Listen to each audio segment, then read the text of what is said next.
Monsieur Petrovic était un chauffeur VTC. Il a commencé à s'inscrire sur la plateforme Uber. Ça a duré 7 mois. Il a été désactivé de manière définitive. Il a voulu contester cette décision. Alors, AVS avec Philippe Robichon.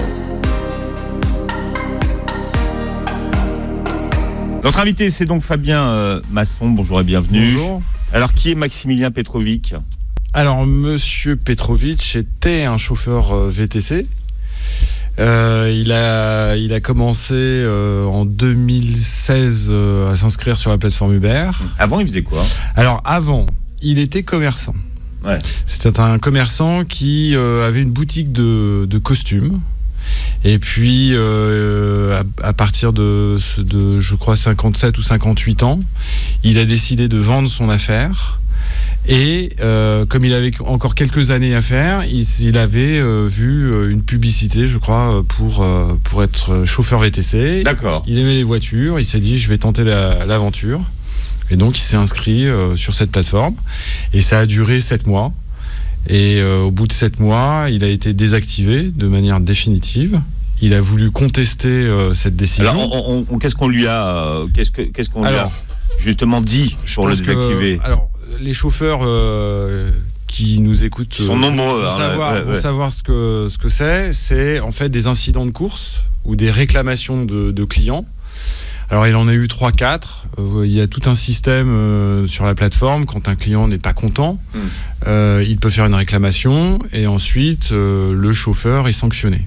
Alors, le système fait que vous avez très peu de marge de manœuvre pour vous expliquer, parce que en fait, c'est le client et le chauffeur qui se trouvent dans la voiture. Il n'y a personne, pas de témoin, pas de preuve, et bien évidemment, le client est roi.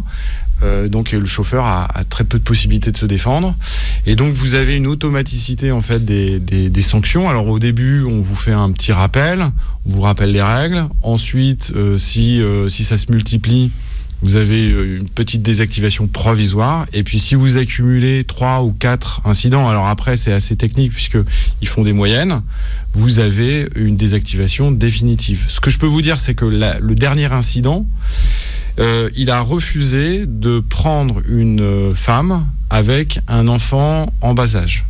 Pourquoi ? Parce que la réglementation impose au chauffeur d'avoir un siège bébé. Et comme il n'était pas informé qu'il devait prendre en charge une maman avec son bébé, il lui a dit qu'il ne pouvait pas la prendre, puisque s'il roulait sans ce siège bébé, c'était une infraction et était susceptible d'être verbalisé. Et en plus, l'amende était à sa charge. Donc il a dit qu'il ne pouvait pas la prendre, et ça n'a pas plu à la plateforme, puisqu'elle a fait une réclamation. Et comme la cliente a fait une réclamation via l'application client, et il s'est fait désactiver de manière définitive. Voilà. On n'a pas toujours conscience que les commentaires qu'on met ou les notes qu'on met à la suite des courses peuvent quand même impacter la vie du chauffeur. Souvent, on le remplit un peu à la légère. Non, il faut savoir que les clients ont une responsabilité. C'est-à-dire que leur commentaire va être traité par un système informatique. Alors, c'est ça aussi, c'est un peu l'inconnu, mais moi, j'ai vu les réponses. Ce sont des réponses automatiques de la plateforme. C'est-à-dire qu'on n'a pas l'impression que derrière tous ces systèmes, il y a des humains qui contrôlent, qui apprécient. Ce qu'on appelle des templates, ce sont des espèces de réponses qui sont programmées en fonction des mots-clés. Lorsque Monsieur Petrovic, sur sa dernière désactivation, a voulu avoir des explications sur les raisons de cette désactivation et essayer de s'expliquer, il a reçu 2 messages automatiques qu'on peut recevoir. On a bien reçu votre demande et on va la traiter dans les meilleurs délais. Mais voilà. C'est comme ça que ça marche aujourd'hui quand on envoie un mail quelque part ou de réclamation ou une question à poser. Vous étiez au courant de ça, Maître Serran, vous, de comment ça fonctionnait ? Pas dans les détails, mais c'est le terme désactivation, moi, qui me fait un peu peur. C'est très déshumanisant, tout ça. On a l'impression d'être dans un film de science-fiction. Ça, c'est la dématérialisation aujourd'hui. Mais c'est terrible parce qu'on est en train de parler de monsieur et madame tout le monde, enfin d'être humain, a priori. Et il y a cette, entre guillemets, quasi méchanceté de l'être humain. C'est-à-dire que le chauffeur peut avoir été agréable comme pas possible, et puis la nature humaine fait que si vous avez l'impression que, boum, on fait une mauvaise observation vous concernant, c'est donner beaucoup de pouvoir à monsieur et madame tout le monde. On appelle ça l'empowerment. Ah, oui. Et c'est ça qui est terrible. Ah, c'est ça qui est terrible et qui est incontrôlable. Ah, encore une fois, la nature humaine est comme ça. Je me permets, je reviens, parce que tout le monde s'est retrouvé dans la voiture en tant que client. Faut savoir que vous voyez votre chauffeur et sur son tableau de bord, il met son téléphone. Et en fait, il a une application, alors qu'on n'a pas, nous, utilisateurs, c'est une application dédiée au chauffeur, qui est imposée par la plateforme, et tout ce contrôle se passe sur ce téléphone. C'est-à-dire que il doit, vous le voyez, tapoter un certain nombre. Alors il est obligé de le faire, et ce sont des informations qui remontent sur les systèmes informatiques de la plateforme et qui vont tout contrôler. C'est pas du flicage, hein. Non, alors, non, parce qu'on vous dit toujours non, c'est pas du flicage, c'est juste pour analyser les données, pour être plus près de ce que veulent les clients. Et le système est assez complexe, c'est-à-dire que tout est calculé, c'est-à-dire ces taux d'acceptation, taux de refus, taux d'annulation, la note, la fameuse note, c'est-à-dire que quand vous mettez 1, 2, 3 étoiles, il faut savoir que ça va impacter sa note, et si il descend en dessous d'une moyenne, alors qui est calculée selon un algorithme, il peut avoir des problèmes. Et ça conduit à des désactivations et justement à des chauffeurs pas contents. C'est comme les likes en fait. Exactement. C'est exactement ça. Exactement. Je vais faire ça pour vous, pour vos chroniques, Maître Serran. Vous voyez, des likes des likes ou des dislikes. Ouais. Et je pourrais répondre aux uns et aux autres, à tous ceux qui ont été méchants avec moi. S'il y a des photos, des photos. S'il vous envoie des photos, oui. Ah, s'il m'envoie des photos, d'accord. Bon, vous arrivez comment dans cette histoire, vous, Fabien Masson ? Alors, Est-ce que vous l'avez démarché ou c'est lui qui vous a démarché ? Pas du tout. Mais non, je sais pas, peut-être que des fois on entend parler de trucs en disant tiens, c'est un bon client pour moi, je vais me les faire. Non, pas du tout. C'est par hasard. Mon confrère le sait, c'est du bouche à oreille. On rend un service, on a un client qui connaît un client, qui a un ami, etc. Donc ça s'est passé comme ça. Vous êtes expert en droit du travail ? Oui. Donc alors, c'est pour ça on lui a dit peut-être que est-ce que tu connais un bon avocat ? J'avais en fait défendu un chef d'entreprise dans un dossier et il avait cet ami, ils sont amis, ils sont toujours amis, et il m'en a parlé en disant voilà. J'ai un ami qui s'est fait désactiver sur la plateforme, il veut contester, il veut se défendre, il a besoin d'un avocat, est-ce que vous acceptez de le rencontrer et de le défendre ? Donc c'est vraiment par hasard, c'est du bouche-oreille.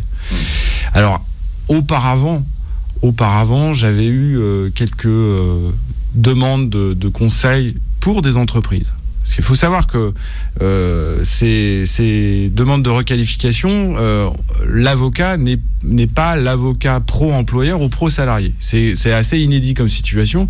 C'est-à-dire que les plateformes, elles, ne se considèrent pas comme employeurs à la base. Elles ne sont pas des employeurs, ce sont des plateformes de mise en relation. Donc, si vous voulez... n'importe quel avocat, qu'il soit pro-employeur ou qui défend les salariés, peut travailler sur ce genre de dossier. Et donc, auparavant, il y a deux ans, j'avais une entreprise qui m'avait déjà posé la question de savoir si elle pouvait se mettre en plateforme pour justement ne plus embaucher, ne plus appliquer le droit du travail. Donc, le monde merveilleux dans lequel on vit. Voilà.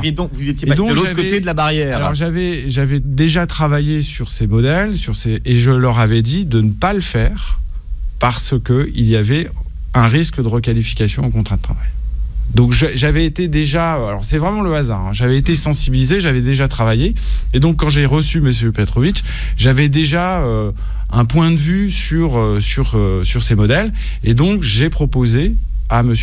Petrovic de contester sa désactivation par le biais du droit du travail, en disant vous êtes en contrat de travail, donc si vous êtes en contrat de travail, c'est le Conseil de prud'homme qui est compétent, et votre désactivation, c'est un licenciement déguisé, abusif, et vous avez droit au Code du travail. Donc voilà la stratégie qui a été proposée, et Petrovic, il faut le dire, s'était renseigné sur Internet. Il se passe beaucoup de choses à l'étranger, on en parle beaucoup aux États-Unis, en Angleterre, en Allemagne, à Londres, sur ce modèle, et lui aussi était convaincu que c'était du salariat déguisé. Donc il m'a soutenu, on dit on y va. Aujourd'hui, quand quelqu'un décide de travailler pour une plateforme, est-ce qu'il y a un document contractuel? Comment ça se passe? Qu'est-ce qui les engage tous les deux? Alors, ça dépend des plateformes. On va parler des plateformes VTC. VTC. Parce que vous avez d'autres plateformes qui, elles, sont des vraies plateformes de mise en relation, où il n'y a pas de risque de contrat de travail. Hein. Ça, je suis pas un observatoire, mais maintenant je suis un peu pointu sur le sujet. Ouais, j'observe pas mal de choses, et ce qui est très intéressant dans ce domaine, c'est que de tous les jours, on apprend l'existence de nouvelles plateformes. Même des plateformes en région qui vont travailler, et tous les jours il y a des plateformes de mise en relation. Alors concernant les plateformes VTC, donc, VTC, oui, là encore c'est automatisé, c'est-à-dire que vous vous inscrivez sur un compte, et à un moment donné on va vous demander d'accepter, de valider, alors soit un contrat en cliquant ou en apposant sa signature scannée. Donc ou alors d'accepter des conditions générales d'utilisation comme un consommateur qui achète un produit. Donc d'une plateforme c'est variable, mais vous avez un document où vous avez un certain nombre de règles. Ensuite vous avez d'autres documents, des chartes, des règlements, des règles fondamentales, et en cliquant vous acceptez tout ça. C'est donc des conditions, ça s'appelle comme ça, conditions. Enfin, ça c'est peut-être intéressant de savoir le nom qu'ils donnent à ce que vous validez. D'une plateforme à une autre, ça varie. Ils appellent ça soit des chartes de communauté. Charte de communauté. Voilà. D'accord, avec des règles. Soit des conditions générales d'utilisation partenaires, les conditions de chauffeur, ou tout simplement contrat dit de partenariat. D'accord. Donc ça, c'est variable, mais bon. Est-ce que ces contrats demandent de vous que vous ayez l'exclusivité ou pas? Alors non. Justement, c'est l'un des arguments des plateformes, c'est leur modèle, c'est de dire vous inscrivez sur notre plateforme, on ne vous oblige pas de travailler, d'accord ? Vous êtes libre de vous connecter ou pas de vous connecter, et surtout, on ne vous impose pas d'exclusivité. Donc vous faites ce que vous voulez. Et c'est l'argument de ces plateformes en disant, mais à partir du moment où on n'oblige pas la personne de travailler, c'est pas un contrat de travail. Donc ça, c'est le modèle. Alors c'est ce qu'on appelle du travail à la demande. C'est-à-dire que c'est pas l'entreprise qui appelle et qui impose ou qui recrute, c'est le travailleur, on va l'appeler comme ça, qui demande à travailler. Donc on inverse le schéma. Donc, travail à la demande. Je connaissais pas l'expression. Alors vous avez plein de sites qui... travail à la demande. Ouais, je demande à travailler. D'accord. Vous ne pouvez pas garantir un certain nombre d'heures où il n'y a pas d'obligation de cette nature-là. Tout est libre. Vous faites ce que vous voulez. Si vous voulez travailler à 3h du matin, vous pouvez travailler à 3h du matin, la nuit, les jours fériés, les dimanches, 7 jours sur 7, il n'y a aucun contrôle. Aucun.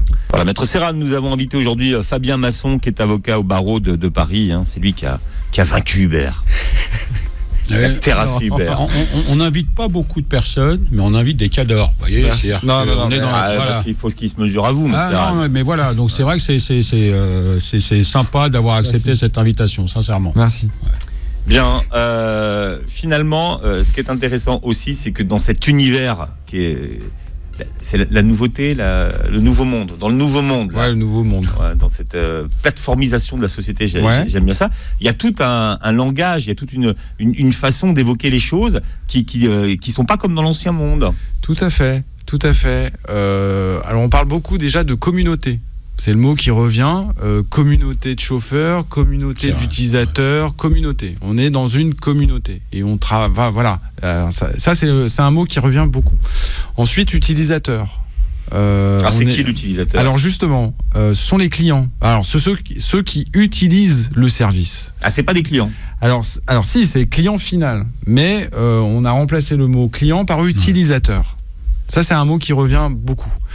Ensuite, un autre mot du nouveau monde, enfin de ces plateformes, c'est partenaires. On est des partenaires, voilà. Donc, vous avez tous une nouvelle sémantique. Je pourrais vous en citer plein d'autres, mais données. Les données, protection des données. Ça, les données informatiques, digitalisation. Et puis, le chauffeur, lui, est un client. Il est c'est lui le client. Bon, ça je vous donne les mots utilisés par cette plateforme, puisque leur modèle est de dire qu'ils sont juste une plateforme de mise en relation, que leurs clients sont les chauffeurs et ils vont pour leurs clients leur trouver des clients. des utilisateurs. Enfin voilà, on a tout est inversé. Mais si vous regardez, vous posez autour d'une table avec tous les documents et que vous faites un peu des croquis, j'ai commencé comme ça, à bien comprendre comment ça marchait. En réalité, la plateforme c'est l'employeur, le passager c'est vraiment le client et le client c'est un salarié. Voilà. On remonte. Le chauffeur est un salarié. Voilà. Ouais, c'est lui. Le chauffeur est un salarié. Et ça, c'est la Cour de cassation qui le dit. D'accord. Donc premier niveau, donc les prud'hommes. Oui. Qu'est-ce qu'ils vous disent les prud'hommes quand vous arrivez avec monsieur Petrovitch? Ils nous disent non.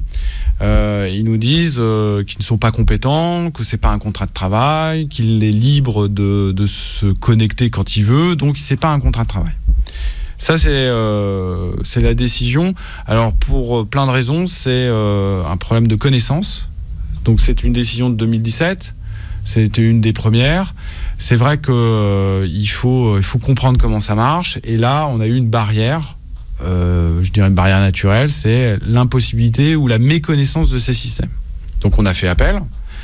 On est arrivé en 2018 et la Cour d'appel avait déjà tranché dans d'autres dossiers, avait un peu plus... Et puis on avait du recul. Et puis je pense que les magistrats, ils s'informent, ils lisent.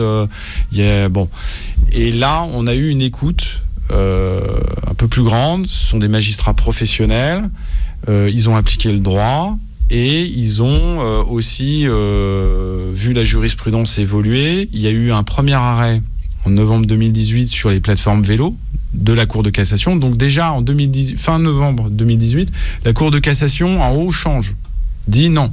Et donc la Cour d'appel a suivi ce mouvement. Et après, il y a eu Cour de cassation qui n'a fait que confirmer ce qu'elle avait déjà dit. Donc voilà, peut-être que l'histoire aurait été différente en 2012, en 2013. Parce qu'on avait peu de recul. Là, aujourd'hui, on a du recul.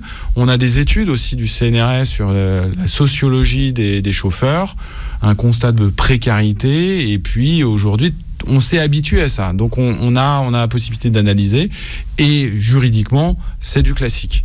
C'est du classique, lien de subordination, c'est un étudiant de deuxième année de droit pourrait résoudre le cas pratique. On se pose souvent la question dans cette émission de savoir s'il faut prendre un avocat au niveau des prud'hommes. Alors, moi je rappelle la règle. Devant le conseil de prud'homme, la représentation, comme on dit, n'est pas obligatoire. C'est-à-dire que vous pouvez, c'est gratuit, parce que vous avez aussi des plateformes ou des sites internet qui proposent des saisines payantes du conseil de prud'homme. Parce que même les avocats subérisent. Ah oui, là, il faut quand même le dire. Il y a des sites internet qui ne sont pas qui proposent justement de payer pour saisir le conseil de prud'homme. Saisir un conseil de prud'homme, c'est déposer ce qu'on appelle un document requête avec des pièces. C'est gratuit. Vous n'avez pas besoin d'avocat. Vous pouvez le faire tout seul. Ou alors, si vous voulez, vous pouvez vous faire représenter par un défenseur syndical ou un avocat. Donc ça, je le conseille, n'allez pas sur ces sites qui vous demandent 15 € ou 60 € pour remplir un document qui est gratuit. Vous allez sur service public, vous le téléchargez et on vous dit c'est gratuit. Alors ensuite, pour le remplir, en effet, faut un peu se documenter. Mais ça, il faut le reconnaître. Le service public a fait beaucoup d'efforts, de pédagogie. Il y a des fiches pratiques, tout est bien expliqué, donc vous pouvez le faire soi-même. Ça, c'est. Mais ça a marché parce qu'il y avait un avocat. C'est ça qui est paradoxal. C'est-à-dire que sans avocat, dans ce genre d'affaires, ça ne peut pas fonctionner. Alors aujourd'hui, je peux pas. Alors avant, c'est vrai que c'était un peu complexe. Je pense que, mais je peux pas refaire l'histoire. Peut-être que si en 2017, Monsieur Petrovitch avait décidé de le faire tout seul, il aurait peut-être réussi. Modestie du confrère quand même. Non mais pour bien comprendre. Non mais voilà. C'est vrai. Sincèrement, bien sûr, c'est gratuit. Vous pouvez diligenter la procédure dans votre coin. Ouais. Il est certain qu'on le veuille ou non, et on le dit régulièrement dans cette émission, qu'à partir du moment où vous êtes accompagné, assisté d'un confrère qui a les compétences pour, évidemment que vous mettez des chances de votre côté. Enfin là, je vois bien que je sens. Merci. Voilà. Non mais c'est vrai, non mais parce que c'est sincère, c'est une réalité. Monsieur Petrovitch tout seul, c'est peu probable, selon moi. Qu'on soit à ce stade-là sans l'intervention du confrère. On a une image de ce genre de firme comme Uber. Est-ce qu'ils vous ont envoyé la grosse artillerie en face? Des costumes croisés un peu avec des rayures, genre le parrain, là, Wall Street. Je sais pas. Alors. Non, ils étaient combien en face de vous, là? Je peux pas. Alors, je sais pas. Moi, j'ai un nom. Alors, là encore, vous allez dire que je suis modeste ou je mets de la pommade. Ils ont fait plancher tous les cabinets d'avocats de Paris. Pour moi, ils ont pris le meilleur cabinet de la place de Paris. Ils ont le meilleur. Dans ces cas-là, je peux pas le citer. Ouais. Non, mais je pense que tous les avocats, les jeunes avocats, au moins, je dirais 50% de ces promotions rêveraient de travailler dans ce cabinet. C'est vraiment la crème de la crème. Voilà. Mais bon, ça ne veut pas dire que sur un dossier, vous savez, quel que soit l'avocat, la vérité, c'est le dossier, c'est les pièces. Et puis ensuite, vous avez une justice. Et c'est vrai que aujourd'hui, nos sociétés nous ont rangé un peu l'image de boxeurs, de gladiateurs. Il faut gagner, c'est bon. Mais à un moment donné, vous pouvez avoir le meilleur avocat, c'est le dossier. Moi, j'ai toujours appris mon ancien patron, alors qui est décédé maintenant, qui était un bâtonnier fartois. J'ai appris le métier avec lui. C'est quoi un bâtonnier fartois? Alors c'est un avocat qui a été bâtonnier et qui a eu 50 ans d'expérience professionnelle. Fartois étant le nom. Ouais, c'est son nom. C'est pas bâtonnier.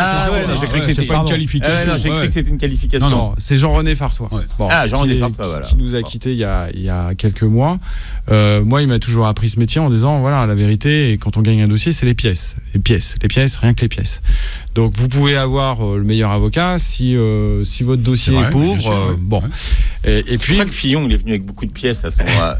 Oui, non, mais il faut justifier. Ouais. Alors, c'est une des particularités de ces dossiers de requalification, c'est pas parce que on a une décision sur un chauffeur que, en claquant des doigts, c'est une chambre d'enregistrement. Il va falloir, dans chaque dossier, le chauffeur va devoir quand même apporter ses propres documents, ses justificatifs et dire voilà, moi aussi, je suis dans le même cas.